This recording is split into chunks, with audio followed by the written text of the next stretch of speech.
ABP news प्रस्तुत करता है भारतवर्ष, महानायकों की गौरव गाथा, अनुपम खेर के साथ। वीर सैनिकों, मृत्यु सिर्फ एक बार मिलती है। अपने धर्म के लिए, अपनी मातृभूमि के लिए जीवन बलिदान का गौरव सिर्फ एक बार मिलता है। मुगलों को कुचल डालो। एक एक राजपूत 5-5 शत्रुओं को मारेगा। हर हर महादेव, हर हर महादेव, हर हर महादेव।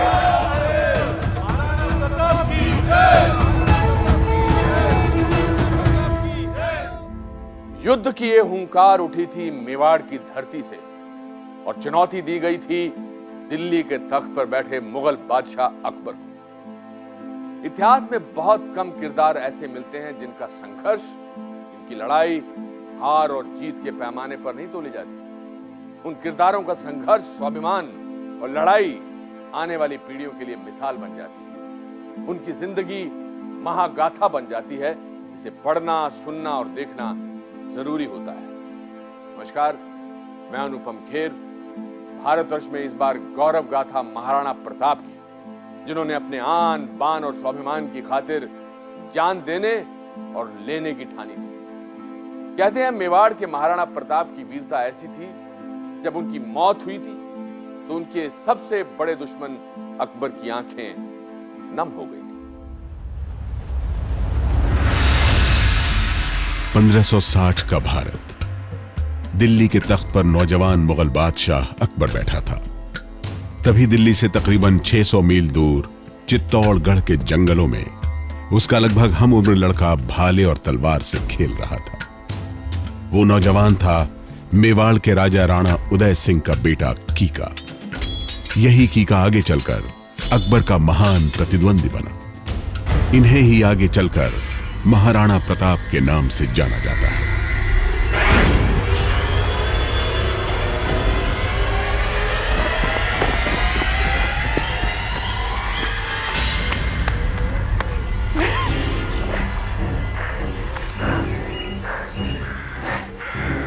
तुम दोनों ने आने में विलंब कर दिया मित्रों। खेल अभी खत्म नहीं हुआ।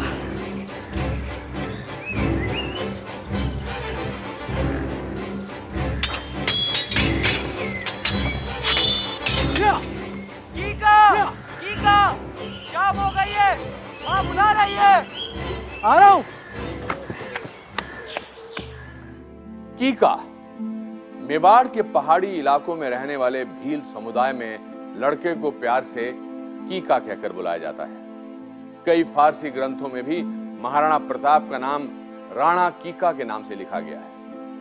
कहते हैं कि महाराणा प्रताप का शुरुआती जीवन भील समुदाय के बीच बीता था, लेकिन इसकी वजह क्या थी, जबकि उनके पिता मेवाड़ के राजा थे।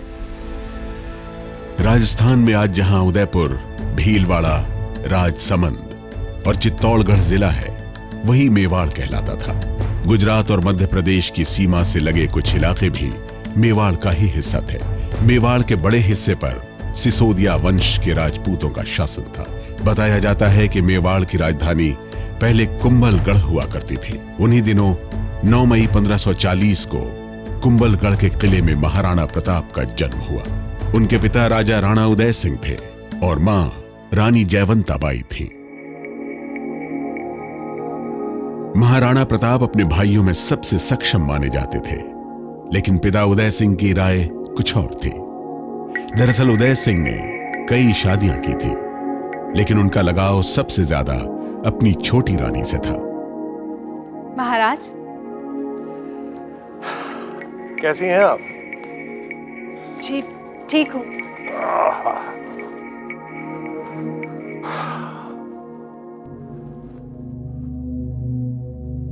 महारानी, जी महाराज। आप चुप क्यों हैं? बैठिए। जी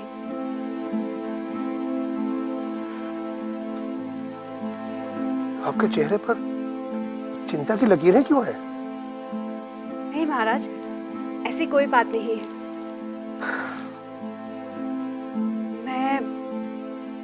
जगमाल के बारे में सोच रही थी। क्या हुआ उसे? सब ठीक तो है? जगमाल तो ठीक है, लेकिन उसके भविष्य का क्या होगा, ये चिंता मुझे खाई जा रही है।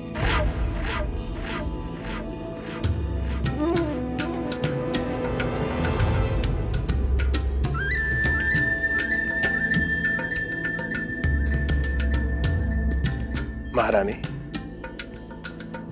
आप जगमाल की चिंता क्यों कर रही हैं? वो हमारा उत्तराधिकारी है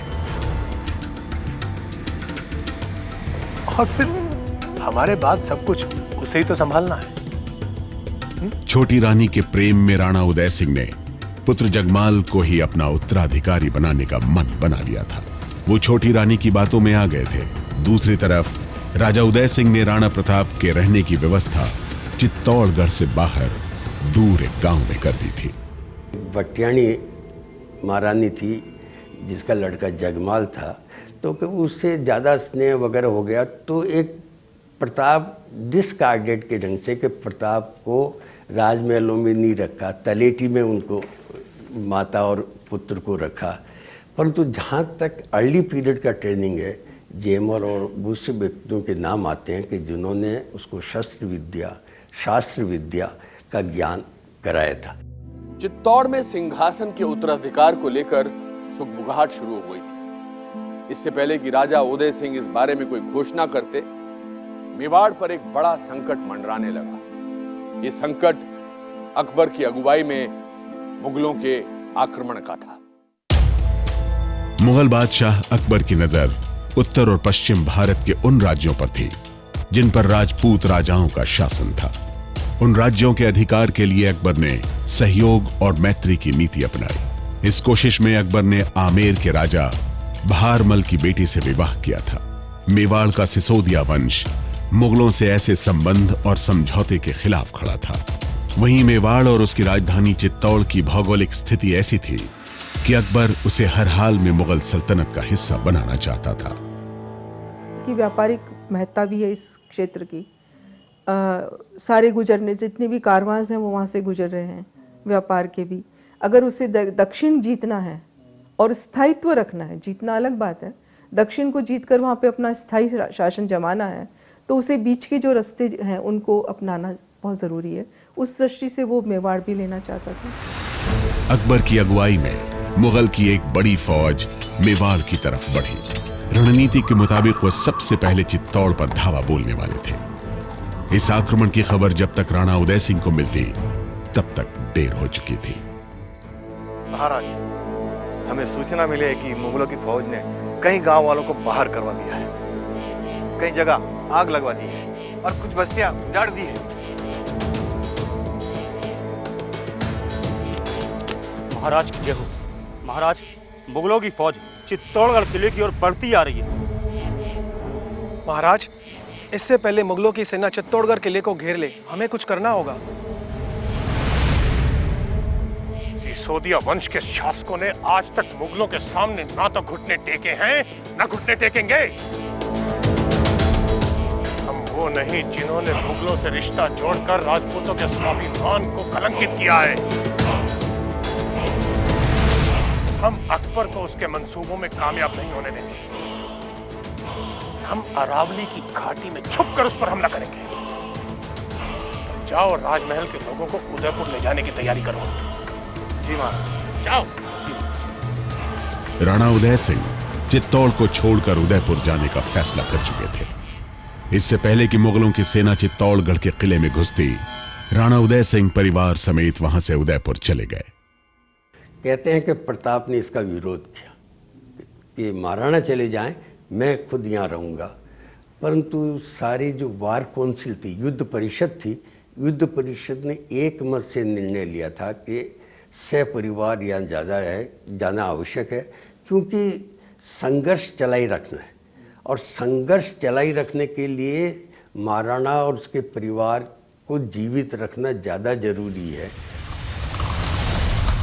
अकबर की अगुवाई में मुगल फौज चित्तौड़ पर कहर बनकर टूटी। उन्होंने चित्तौड़ के आम लोगों निवासियों पर भी हमला करना शुरू कर दिया। यहां तक कि मुगल सैनिकों ने घर में बैठे बूढ़े, बच्चों और महिलाओं को भी निर्दयता से मारना शुरू कर दिया। उन्होंने लोगों के घरों में आग लगा दी, कई गांवों को उजाड़ दिया।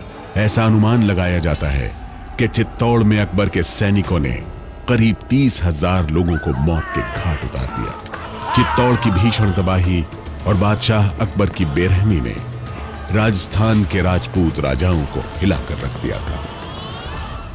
निर्दोष नागरिकों को कत्लेआम कराना, 30,000 की संख्या ऐतिहासिक रूप से जो तथ्य सम्मत बैठती है वो 30,000 वहाँ पर है। उस सारी जनता का कत्लेआम कराना, ये जो ऑर्डर दिया गया जब युद्ध भी बंद हो गया है, आप जीत भी गए हैं, आप विजयी रहे हैं, दूसरा पक्ष भाग गया है, ऐसा अमानवीय कृत्य कराना ऐसे आदमी के लिए जिसको बहुत इतिहासकारों ने महान भी कहा है, उनके चेहरे पर वो दाग है। युद्ध में मेवाड़ के कई इलाकों पर मुगलों का कब्जा हो गया। राणा उदय सिंह मुगलों से लड़ाई में अकेले पड़ चुके थे। आसपास के राजा एक के बाद एक अकबर की अधीनता कबूल कर रहे थे। दूसरी तरफ वो बीमार भी रहने लगे थे। मेवाड़ में इस बात की चर्चा जोर पकड़ने लगी कि अब मेवाड़ का भविष्य किसके हाथों में होगा, कौन राजा बनेगा। और उन्हीं दिनों एक दिन राणा उदय सिंह ने अपने पुत्र जगमाल को अपना उत्तराधिकारी घोषित कर दिया।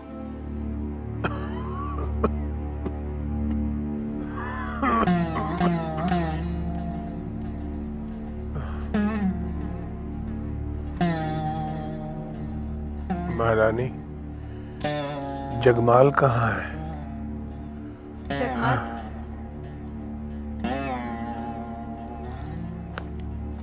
जी पिताजी। पुत्र,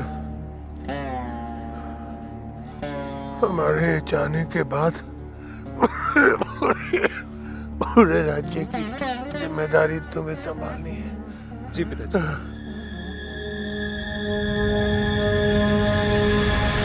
राणा उदय सिंह की घोषणा के बाद जगमाल के करीबियों ने कुंभलगढ़ में उसका राज्याभिषेक कर दिया। मेवाड़ के पुराने वफादार सामंतों और राणा प्रताप के शुभ चिंतकों को जब इस बात का पता चला तो वो नाराज हो गए। वो जगमाल को मेवाड़ का राजा बनाए जाने के खिलाफ थे। चित्तौड़ हाथ से निकल गया, मेवाड़ उजड़ रहा है और हमारा शत्रु बादशाह अकबर सिर पर है। इस हालत में अगर जगमाल को राजगद्दी पर बिठाया गया तो समस्या और बढ़ जाएंगी। राणा प्रताप से योग्य कोई दूसरा नहीं जो हमारा नेतृत्व कर सके। सर्वसम्मति ये है कि राजगद्दी पर जगमाल की जगह पर राणा प्रताप को बिठाया जाए। मेवाड़ के कई सामंतों को लगता था कि राणा प्रताप मुगलों के खिलाफ मेवाड़ को फिर से खड़ा कर सकते हैं। राणा प्रताप ने कुछ सफल सैन्य अभियानों की अगुवाई कर अपनी वीरता, युद्ध कौशल और नेतृत्व क्षमता का परिचय दे दिया था। महाराणा प्रताप को गद्दी पर बैठना चाहिए। उसके पीछे जो बहुत से लोगों ने तर्क दिए या अपनी अपनी बातें कही, वो तर्क और बातें ये बताती हैं कि महाराणा प्रताप ने अपने अर्ली कैरियर में जरूर ऐसे उल्लेखनीय कार्य किए हैं जिससे कि परिपक्वता सामने आ चुकी है। अन्यथा जो मेवाड़ के सरदार हैं वो इस तरह की बातें उसके पक्ष में कहते नहीं। दूसरा ये है कि महाराणा प्रताप को भीलों से बहुत सहयोग मिला। वो महाराणा बनने के बाद संभव नहीं है। वो महाराणा बनने से पहले ही उन्होंने कुछ ऐसा काम उस स्थानीय जाति के साथ उठ बैठ करके किया है जो कि अलग से था, क्योंकि महाराणाओं के संबंध भीलों से ठीक ठीक थे लेकिन ज़्यादा अच्छे नहीं थे। लेकिन महाराणा प्रताप को जितना सहयोग भीलों से मिला उतना और किसी समूह से नहीं मिला। तो फिर राजगद्दी पर जगमाल की जगह राणा प्रताप को बिठाना चाहिए। मेवाड़ को महाराणा प्रताप की जरूरत थी। मेवाड़ के पुराने सामंत और लोग जगमाल की जगह राणा प्रताप को राज सिंहासन पर देखना चाहते थे, जबकि पिता राणा उदय सिंह जगमाल को पहले ही राजा घोषित कर चुके थे। कहते हैं कि जिस दिन राणा उदय सिंह की मृत्यु हुई उसी दिन सामंतों ने गोगुंदा में महाराणा प्रताप का राज्याभिषेक कर दिया। गोगुंदा उदयपुर से करीब 35 किलोमीटर दूर अरावली की चोटियों पर बसी वो जगह है जहां महाराणा प्रताप का राज तिलक हुआ।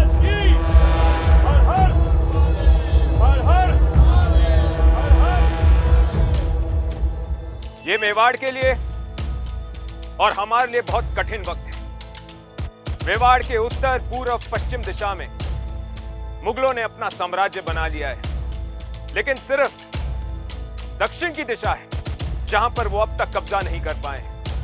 हमारे आस पड़ोस के क्षत्रिय राजाओं ने अकबर की अधीनता को स्वीकार कर लिया है। यहां तक कि एक राजा ने अपनी पुत्री का विवाह भी एक मुगल के साथ कर दिया। लेकिन हम उनकी तरह नहीं हैं। मेवाड़ और सिसोदिया वंश ने कभी अपनी स्वाधीनता और अपने स्वाभिमान के साथ समझौता नहीं किया है। महाराज, हम मुगलों के सामने नहीं झुकेंगे। हम उनका सामना करेंगे, मुकाबला करेंगे। हाँ, यह सच है कि मुगलों के साथ इस लड़ाई में अब तक हमारे बहुत सारे योद्धा मारे गए। मेवाड़ और चित्तौड़ का एक बहुत बड़ा इलाका अब मुगल साम्राज्य का हिस्सा बन चुका है। लेकिन हम मुगल साम्राज्य के साथ मिलकर या झुककर कभी भी अपनी स्वतंत्रता को खोएंगे नहीं।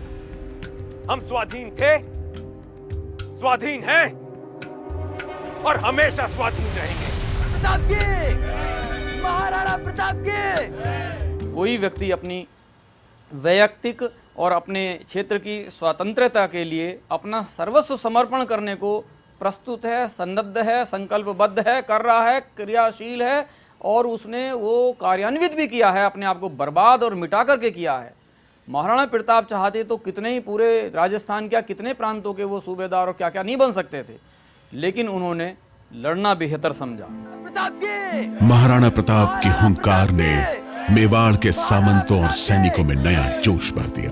उन्होंने राणा प्रताप के भाई जगमाल को राजगद्दी छोड़ने पर मजबूर कर दिया। कहा जाता है कि इस घटना के बाद जगमाल मेवाड़ छोड़कर परिवार समेत बादशाह अकबर की शरण में चला गया। जगमाल से पहले महाराणा प्रताप के एक और भाई शक्ति सिंह ने मुगलों की अधीनता कबूल कर ली थी। अकबर ने जगमाल को न सिर्फ पनाह दी बल्कि उसे जहाजपुर की जागीर भी दी। जहाजपुर अब भीलवाड़ा जिले का एक शहर है। जगमाल की तरह कई राजपूत राजा और सामंत मुगल शहंशाह के खेमे में चले गए थे, लेकिन अकबर की नजर अब भी मेवाड़ पर थी। मेवाड़ की गद्दी पर महाराणा प्रताप के बैठते ही अकबर ने एक बार फिर मेवाड़ को हासिल करने की कोशिश तेज कर दी। कहते हैं कि अकबर ने महाराणा प्रताप के पास एक के बाद एक 4 दूत भेजे थे। अकबर हर हाल में मेवाड़ को मुगल सल्तनत का हिस्सा बनाना चाहता था। अकबर उत्साही हो चुका था राजकुमारी आमेर राजकुमारी के साथ विवाह करने के बाद। उसे लग रहा था कि हर राजा जो है वो अपनी राजकुमारी, अपना इस तरह के पारिवारिक संबंधों के द्वारा वो एक राजनीतिक स्थायित्व को प्राप्त कर सकता है। तो इसी दृष्टि से वो चाहता था कि राणा प्रताप भी उसके साथ एसोसिएशन में, अलायंस में आ जाए। और उसने बाद में जब देखा कि वो राजकुमारी देने को तैयार नहीं है तो धीरे धीरे वो इस बात पर आ गया कि केवल वो एक राजकुमार को भेज दे जो कि उसके दरबार में आकर के हाजिरी दे दे। आलमपना, महाराणा मुगल सल्तनत से किसी भी किस्म का समझौता नहीं करना चाहता। वो आपके दरबार में आना तो दूर, आपसे मिलना भी नहीं चाहता है।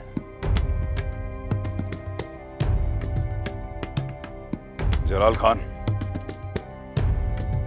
तुम अपनी कोशिश में नाकामयाब रहे इसका मतलब ये नहीं कि हम कोशिश करना बंद कर दें। मान सिंह। जी महाराज। मान सिंह, तुम महाराणा के पास जाओ।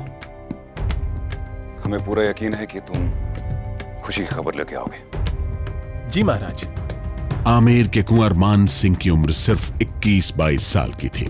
तेज दिमाग और बलशाली योद्धा मान सिंह शहंशाह अकबर का वफादार था। अकबर को उम्मीद थी कि क्षत्रिय मान सिंह महाराणा प्रताप को किसी सुलह या समझौते के लिए राजी कर लेगा। मान सिंह को एक बड़े दल के साथ महाराणा प्रताप के पास भेजा गया। मान सिंह आमेर, जो बाद में जयपुर कहलाता था, उसके राजकुमार थे और प्रताप ने अकबर ने 2 कारणों से भेजा। सफल हो तो उसका मकसद पूरा हो जाता है, असफल होगा तो राजपूतों में भी एक दूसरे के खिलाफ लड़ने के लिए तत्परता पैदा कर सकता हूँ। मेवाड़ में आपका स्वागत है मान सिंह जी। हम आपके आतिथ्य से अति प्रसन्न हैं। ये तो कुछ नहीं है मान सिंह जी। मेवाड़ के महाराजा महाराणा ने आपके सम्मान में उदय सागर झील में एक विशेष भोज का आयोजन किया है। ओहो, ये तो महाराणा का बड़प्पन है। उदय सागर झील की शीतलता में शांति से बात हो पाएगी। चलिए, हम महाराणा से वहीं मिलेंगे। आगे उदयपुर की उदय सागर झील पर आयोजित भोज में जो कुछ हुआ वो कहानी बेहद चर्चित है। मान सिंह जी, ये अमर सिंह हैं, महाराणा के पुत्र। हमें आपसे मिलकर प्रसन्नता हुई। पधारिए।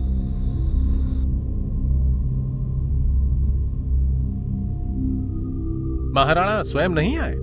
हम तो बेसब्री से उनकी प्रतीक्षा कर रहे थे। मान सिंह जी, महाराणा किसी कारणवश यहाँ नहीं आ रहे। आपको जो भी बात करनी है आप मुझसे कीजिए। यह कैसा भोज है? हमें बुलाकर महाराणा खुद नहीं आए। इसमें मेरा ही नहीं, बादशाह अकबर का भी अपमान है। मान सिंह जी, बस। महाराणा ने यह जानबूझकर किया है। अब इस अपमान का फैसला युद्ध भूमि में होगा। मान सिंह जी, अगर ऐसा है तो आप युद्ध भूमि में अपने साथ शहंशाह अकबर को भी ले आइए। अमर सिंह!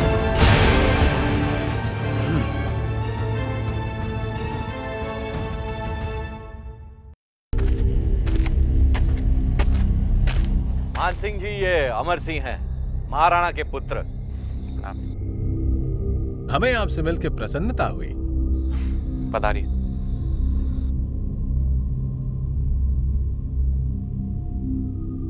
महाराणा स्वयं नहीं आए?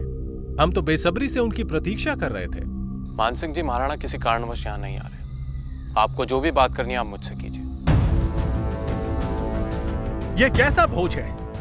हमें बुलाकर महाराणा खुद नहीं आए।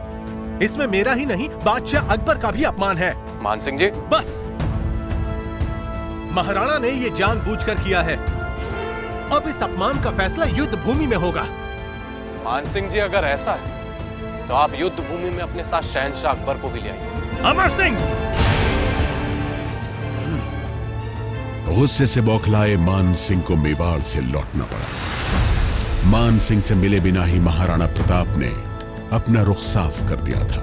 लेकिन इसके बाद भी अकबर ने कुछ महीने बाद ही अहमदाबाद के राजा भगवंत दास को मेवाड़ भेजा। भगवंत दास को भी कोई सफलता नहीं मिली। आखिर में अकबर के ज्ञानी और अनुभवी सलाहकार टोडरमल महाराणा प्रताप के पास गए। टोडरमल जी, मैं आपकी विद्वता का सम्मान करता हूं। मैं आपको एक विशेष उपहार देना चाहता हूं। मेरी इच्छा है कि मेरा प्रिय हाथी उपहार स्वरूप आप अपने साथ ले जाएं। मैं क्षमा चाहता हूं महाराज। मैं आपके पास शहंशाह अकबर का दूत बनकर आया था, एक वचन लेने के लिए।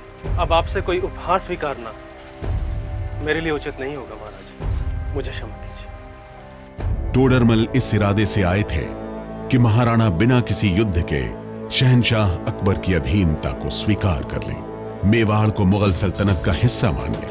अकबर की इस नीति के सामने कई राजपूत राजाओं ने हथियार डाल दिए थे, लेकिन महाराणा को यह मंजूर नहीं था। महाराणा प्रताप को वो चित्तौड़ फिर से हासिल करना था जिसकी जमीन पर बादशाह अकबर की सेना ने 30,000 लोगों को मौत के घाट उतार दिया था। आज मैंने आप सबको एक महत्वपूर्ण उद्देश्य के लिए बुलाया है। एक ऐसा उद्देश्य जो हिमालय से महान और समुद्र से ज्यादा गंभीर है। भाइयों, आंख उठाकर देखो। क्या हम आदर्शों से भ्रष्ट, धर्म से पतित, मातृभूमि के हित से विमुख हो रहे लोगों को देखकर चुप रह सकते हैं? कभी नहीं। क्या इस समय हमें अपने हाथ को बांधकर रखना चाहिए? नहीं। भाइयों, जिस तरह प्रलय की आग से एक पहाड़ घिर जाता है, उसी तरह आज मुगलों के साम्राज्य ने हमें घेर के रखा हुआ है और हमारा अस्तित्व तब तक है जब तक हम स्वतंत्र हैं। मुगल हमें भी अपना गुलाम बनाना चाहते हैं। क्या हमें उनकी गुलामी स्वीकार करनी चाहिए? तो फिर तैयार हो जाइए भाइयों। हम मुगलों को अपनी चमकती हुई तलवार का पानी दिखाएंगे। मेवाड़ का बच्चा बच्चा मेवाड़ की रक्षा के लिए अपनी बलि देने के लिए तैयार है। और हां, जब तक हम मुगलों से चित्तौड़ वापस नहीं ले लेते, तब तक हम कोई भी उत्सव, कोई भी त्योहार नहीं मनाएंगे। और ये मेरा प्रण है, चित्तौड़ को लिए बिना मैं अपने नख बाल नहीं काटूंगा, सोने चांदी के बर्तन से नहीं खाऊंगा। और जिन लोगों ने चित्तौड़ के लिए अपना खून बहाया है, जब तक उस खून का प्रतिशोध नहीं ले लेते, तब तक मैं महल में भी नहीं रहूंगा। हर सुख और हर आराम से दूर रहूंगा। क्या मेरी इस प्रतिज्ञा से आप सबको कोई संदेह है?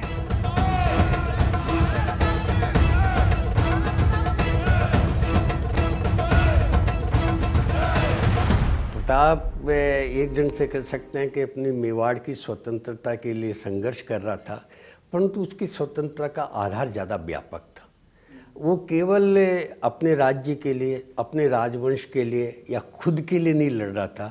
एक आदर्श उसने समाज को दिए। उन आदर्शों के लिए जो स्वतंत्रता, संस्कृति की सुरक्षा, ये अब महत्वपूर्ण है, तो उसमें दिया गया। उधर बादशाह अकबर मेवाड़ पर आक्रमण करने की तैयारी के लिए अजमेर पहुंच गया। साल 1576 के अप्रैल महीने में बादशाह अकबर ने अपनी शाही सेना को अजमेर से मांडलगढ़ के लिए भेजा। उसी शाही सेना का नेतृत्व कर रहा था 22 साल का सेनापति मान सिंह। यानी अकबर ने क्षत्रिय राजा महाराणा प्रताप के खिलाफ एक क्षत्रिय को ही युद्ध के मैदान में उतारा था। यही नहीं, अकबर की शाही सेना में बड़ी संख्या में राजपूत सैनिक और मनसबदार थे। कहते हैं कि मांडलगढ़ में मानसिंह करीब 2 महीने तक डेरा डाले रहा, इस उम्मीद में कि महाराणा शाही सेना के दबाव में आकर बादशाह अकबर की अधीनता स्वीकार कर लेगा। लेकिन जब ऐसा नहीं हुआ तो मानसिंह शाही सेना के साथ मांडलगढ़ से गोगुंदा की तरफ रवाना हुए। महाराज, सूचना मिली है मानसिंह शाही फौज को लेकर मांडलगढ़ से होता हुआ खमदोर गांव पहुंच चुका है। महाराज, खबर यह भी है कि मानसिंह पड़ोस के जंगलों में भी शिकार कर चुका है। मानसिंह अगर फिर ऐसा करता है तो उसे जंगल में ही मार के गिराया जा सकता है।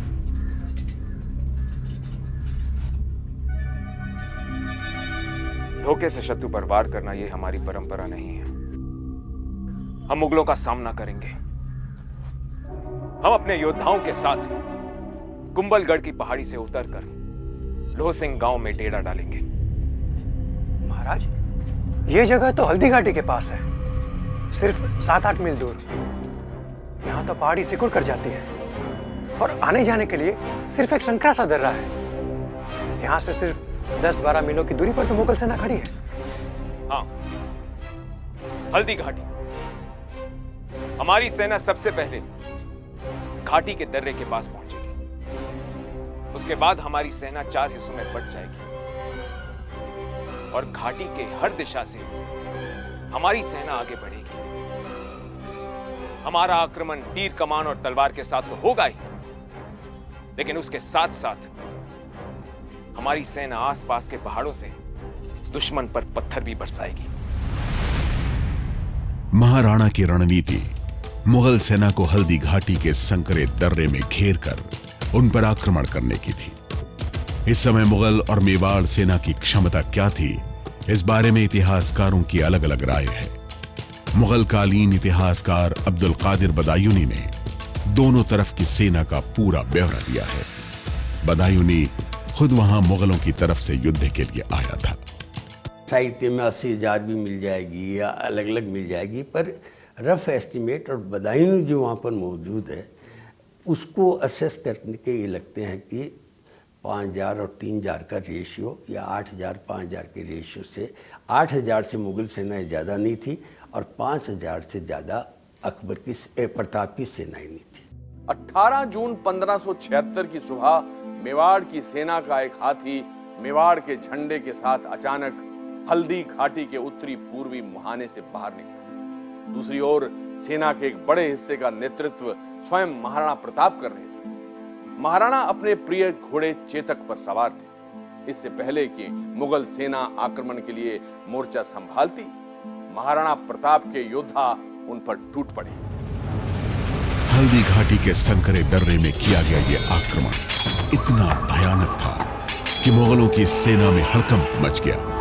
मुगल सेना के कुछ दस्ते तो ऐसे भागे कि बनास नदी के तट से 10-12 मील आगे चले गए। लगभग 3 घंटे की लड़ाई में महाराणा के योद्धाओं ने मुगल सेना के हरावल दस्ता यानी अग्रिम पंक्ति को ध्वस्त कर दिया।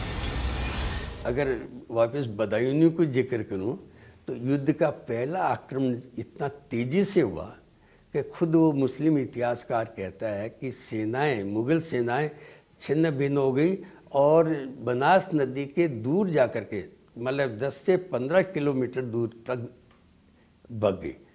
प्रताप के आक्रमण का भी असर वो बताता है कि हमारी इतनी भगदड़ मिल गई कि उसको पता ही नहीं लगा कि दोस्त राजपूत कौन है, दुश्मन राजपूत कौन है, दोनों की एक ही वेशभूषा होने से। बनास नदी के तट पर खमनोर और भागल गांवों के बीच में रक्ततलाई नाम की एक जगह है। कहते हैं यहां भागती हुई मुगल सेना फिर से लौटी और उनका मेवाड़ के योद्धाओं से ऐसा भीषण युद्ध हुआ कि वहां की जमीन खून से लाल हो गई थी। दोनों तरफ की सेना में राजपूत सैनिक बड़ी संख्या में थे। जाहिर है इस युद्ध की कहानी राजपूत सैनिकों के लहू से लिखी जा रही थी। युद्ध के दौरान जो रॉयल फोर्सेस है, मुगल लोग पूछते हैं कि साहब हमें ये बताइए, बड़ी मुश्किल आ रही है कि इतनी दुर्धर्षता से ये कछवाहे और बाकी लोग इनसे लड़ रहे हैं जो राणा प्रताप के पक्ष से, तो कौन सा राजपूत तो हमारा है मानसिंह वाला और कौन सा इनका, हमें मुश्किल हो रही है, किधर तीर चलाएं। बोले किधर भी तीर चलाओ, जो भी मरेगा मरेगा तो काफिर। युद्ध के दौरान एक वक्त ऐसा भी आया जब महाराणा का सामना मानसिंह से हो गया। मानसिंह एक हाथी पर सवार था जबकि महाराणा अपने प्रिय घोड़े चेतक पर। कहते हैं कि जैसी मानसिंह सामने आया, चेतक ने अचानक अपने अगले 2 पैर हवा में उठा दिए और मानसिंह के हाथी के सर पर वार किया। अगले ही पल महाराणा ने अपने भाले से मानसिंह पर आक्रमण किया। मानसिंह ने झुककर किसी तरह से खुद को बचाया, लेकिन उसकी तलवार के वार से चेतक का पैर बुरी तरह से जख्मी हो गया। चेतक के घायल होने से महाराणा के सामने एक बड़ी मुश्किल खड़ी हो गई। दुश्मनों से घिरे महाराणा अब क्या करते? इसी बीच झाला बीदा नाम का एक योद्धा महाराणा की मदद के लिए आगे आया।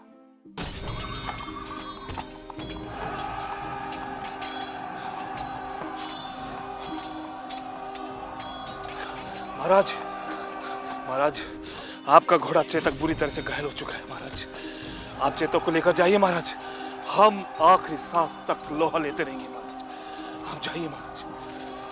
झाला बीदा ने मुगल सैनिकों को भ्रम में रखने के लिए महाराणा का राजकीय छत्र ले लिया था। ऐसा करने से मुगल सैनिक झाला को ही महाराणा समझ बैठे। झाला काफी देर तक बहादुरी से लड़ता रहा और आखिर में वो महाराणा और मेवाड़ के लिए कुर्बान हो गया। बलिदान चेतक घोड़े ने भी दिया, जिसने घायल अवस्था में भी महाराणा का साथ देते हुए दम तोड़ दिया। कहते हैं इस मुश्किल घड़ी में ही महाराणा की मुलाकात अपने भाई शक्ति सिंह से हुई। शक्ति सिंह मुगलों की ओर से युद्ध में शामिल था।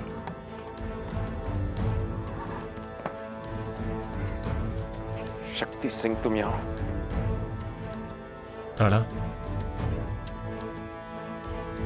मुझे क्षमा कर दीजिए राणा। मेवाड़ के लिए सैकड़ों लोगों ने अपने प्राणों का बलिदान दे दिया। यहां तक कि आपके घोड़े चेतक ने भी स्वयं मृत्यु का वरण करके अपने कर्तव्य का निर्वाह किया है। और एक मैं हूं जो मुगलों के साथ मिलकर अपने ही लोगों का वध करता रहा। भूल गया था मैं अपनी मातृभूमि को और अपने कर्तव्यों को। राणा, क्षमा कर दो मुझे। राणा, क्षमा कर दो मुझे। राणा, क्षमा कर दो। क्षमा कर दो मुझे। हल्दी घाटी के युद्ध में महाराणा के शौर्य, साहस और उनकी तलवार की चमक ने पूरे भारत को चकाचौंध कर दिया। मुगल बादशाह अकबर की फौज को भारत में कड़ी टक्कर मिली थी। एक छोटे से मेवाड़ राज्य ने पहली बार विशाल मुगल साम्राज्य को आईना दिखा दिया था। मुगल सेना ना तो महाराणा प्रताप को मार पाई, ना ही उन्हें बंदी बना सकी। बादशाह अकबर मेवाड़ की शक्ति को पूरी तरह से नष्ट नहीं कर पाए थे। कहते हैं कि हल्दी घाटी युद्ध के परिणाम से अकबर इतना निराश था, इतने गुस्से में था कि उसने मानसिंह के दरबार में आने पर पाबंदी लगा दी। अकबर अपने मिशन में सफल नहीं हो पाया, क्योंकि अगर ऐसा होता तो प्रताप वापस अपनी एक नई राजधानी नहीं बना पाते। इसका मतलब है कि स्थानीय सरदारों का और स्थानीय लोगों का उनके प्रति बहुत ज़्यादा विश्वास था और वो उनके साथ जुड़े रहना चाहते थे। निश्चित तौर पर भीलों का भी उसमें हाथ है, जो सेठ साहूकार हैं उनका हाथ है, और जो वापस उन्होंने अपना रिवाइव करके एक नई राजधानी बताई, वही एक ऐसे एकमात्र जो है कहा जा सकता है कि अकबर को उन्होंने जवाब दिया कि अगर तुम मतलब मैं जो है अभी भी तुम्हारे अधीन नहीं हूँ। हल्दी घाटी के युद्ध क्षेत्र से लौटकर महाराणा ने मुगल सेना के लिए एक बड़ी चुनौती खड़ी कर दी। अब महाराणा और उनके भील सैनिक अचानक किसी भी वक्त दुश्मन पर हमला करने लगे। इस गुरिल्ला युद्ध से अकबर की सेना इतनी भयभीत हो गई कि उन्होंने कई जगह रास्ते बंद कर दिए, कई नगरों में ऊंची दीवारें खड़ी कर दी। बिल्कुल वो प्रिजनर्स के ढंग से मान सिंह की सेनाएं वहाँ पर होगी, भूखे मरने की नौबत आ गई। क्यों कि बाहर से सारा रसद मार्ग भील राणा के सैनिकों ने बिल्कुल जिस भील जाति के लोग थे प्रमुख रूप से, उन्होंने सारे रास्ते बंद कर। अरे घासरी रोटी ही जद बन बिलावड़ो ले भाग्यो नान्यो सो अमर्यो चीख पड़े। कहा जाता है कि महाराणा और उनके परिवार के लिए ये समय बहुत कठिन था। कई जगह ये कहानियां मिलती हैं कि महाराणा और उनके बच्चों को घास की रोटी तक खानी पड़ी। इसके बाद भी महाराणा और उनके सैनिकों ने मुगल सेना को पीछे हटने पर मजबूर कर दिया। हूँ लड़ो घणो हूँ सयो घणो मेवाड़ी आन बचावन ने हूँ पाछ नहीं राखी रण में बैरारी खात खिलावन में। इस बीच महाराणा ने सामंतों की मदद से मेवाड़ की बिखरी हुई ताकत को फिर से एकजुट करना शुरू कर दिया। महाराणा ने चावंड को नई राजधानी बनाया, जो उनके बाद भी 1615 तक मेवाड़ की राजधानी बना रहा। महाराणा प्रताप के जीवन का अंतिम 12 साल शांतिपूर्ण रहा। कहा जाता है कि चावंड में धनुष को झुकाते हुए महाराणा को चोट लगी और उसके जख्म से ही महाराणा का देहांत हो गया। अकबर के दरबारी इतिहासकार अब्दुल फजल ने लिखा है कि महाराणा को उनके बेटे ने ही जहर दिया था, जिससे उनकी मौत हो गई। इतिहासकार कर्नल टॉड लिखते हैं कि उनकी मृत्यु पिछौला झील के किनारे एक झोपड़ी में हुई थी। कहानी कई तरह की है। उनमें से यह भी एक कहानी है कि बादशाह अकबर को जब महाराणा के मौत की खबर मिली तो वो कुछ देर के लिए खामोश हो गए। अकबर की आंखें नम हो गई। 1597 में अकबर जब लाहौर में था, तब उसे राणा प्रताप के मृत्यु की सूचना मिली। किताब महाराणा यश प्रकाश के मुताबिक अकबर दरबार में था जब उसे यह खबर दी गई। दुर्सागाड़ा, पृथ्वीराज चौहान के बारे में कुछ सुनाओ। यही बाण चौहान राम रावण उथप्यो, यही बाण चौहान कर्ण सिर अर्जुन कप्यो, यही बाण चौहान शंभु त्रिपुरासुर संध्यो, यही बाण चौहान भ्रमण लक्ष्मण कर बंध्यो। ओ सो बाण आज तब कर चलो विरद सच्चो चवे, चौहान राज सांभर धनी मत चूके माटे तवे। बादशाह सलामत। क्या हुआ मान सिंह, कोई बहुत जरूरी बात कहनी है? जी आलमपना, चावड़ मेवाड़ से एक खास खबर है सरकार। मेवाड़ के महाराणा प्रताप का इंतकाल हो गया है।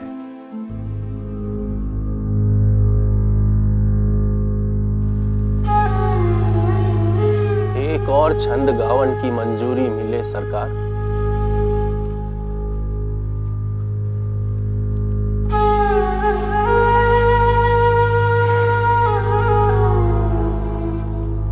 अब कुछ सुनने का मन नहीं है दुर्सा।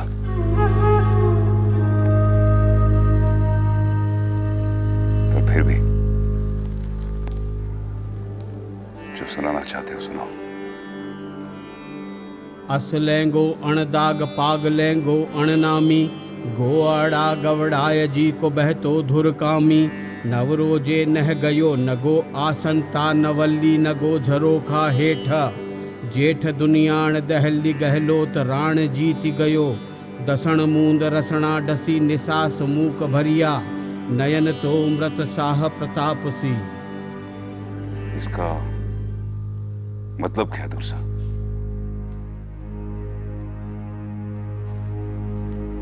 हे गुहिलोत राणा प्रताप सिंह,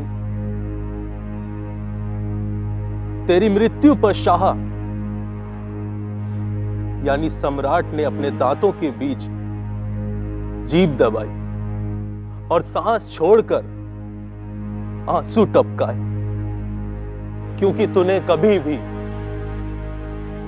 अपने घोड़ों पर मुगलिया दाग नहीं लगने दिया, ना ही अपनी पगड़ी को किसी के आगे झुकाया। तेरी रानियां कभी नवरोजों पे नहीं गई, ना ही तू खुद कभी बादशाही डेरों पर खड़ा हुआ। तू कभी शाही झरोके के नीचे नहीं खड़ा रहा,